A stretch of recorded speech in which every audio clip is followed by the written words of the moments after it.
Si tu penses que le renforcement positif, c'est de laisser son chien faire tout et n'importe quoi et renforcer les mauvais comportements en lui donnant des bonbons à tout moment, tu te trompes. Le renforcement positif, là, c'est pas juste une mode passagère, c'est une science qui est basée sur des années d'études rigoureuses et à jour. Puis ce qui arrive, c'est qu'avant, on n'avait pas vraiment de connaissances sur le comportement canin. Les chiens n'étaient pas dignes de grosses études. On se penchait pas là-dessus, on perdait pas notre temps avec ça. Mais là maintenant, la science s'est penchée sur le comportement canin, puis on comprend beaucoup mieux comment ils pensent. Donc c'est normal que ça ait évolué. Quand on parle de renforcement positif, on ne parle pas de permissivité. Ça ne veut pas dire free for all.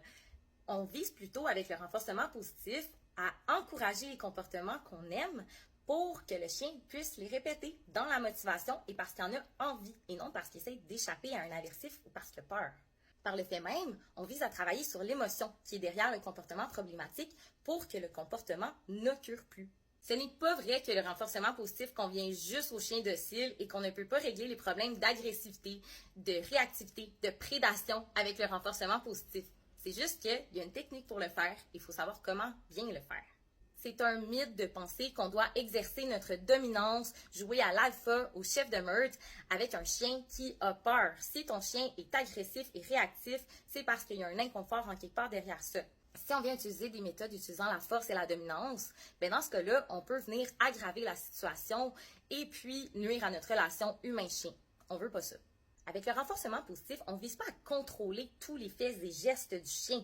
Ça, c'est super malsain là, de vouloir faire ça avec un être vivant, de toute façon. On vise à trouver la source du problème pour les transformer de manière durable et que l'harmonie à la maison soit respectée. Oui, j'ai des règles à la maison et je m'attends à ce que mes chiens les respectent. Mais pour ça, moi aussi, je dois offrir de mon respect. Je peux pas m'attendre à être respectée si moi-même, je suis pas capable de le faire.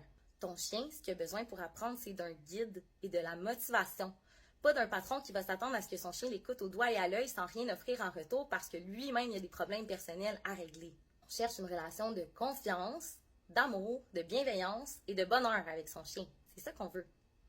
Là, c'est sûr qu'il y en a qui vont renforcer des mauvais comportements avec le renforcement positif. Des personnes incompétentes, là, il y en a partout. Et puis malheureusement, le domaine canin n'est pas réglementé pour l'éducation. Alors, tout le monde peut s'improviser intervenant canin et faire tout et n'importe quoi avec peu ou très peu de formations. Même au niveau des formations, c'est pas toutes les formations qui vont être à jour et qui vont être données par des gens qui ont réellement fait des formations. Alors, il faut faire attention à ça, il faut faire attention aux imposteurs et ce, dans toutes les méthodes et tous les domaines.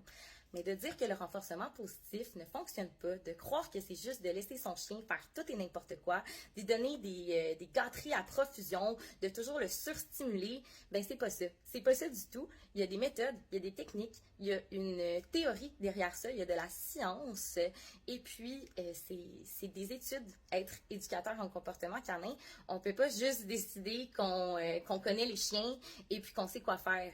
Ce n'est pas parce que tu as eu des chiens toute ta vie que tu es un éducateur ou une éducatrice en comportement canin. Donc, si tu crois que le renforcement positif fonctionne juste à un certain type de chien ou ne fonctionne pas du tout, eh bien, tu te mets le doigt dans l'œil, peut-être que tu n'as simplement pas les bonnes ressources pour comprendre et appliquer le renforcement positif de la bonne façon.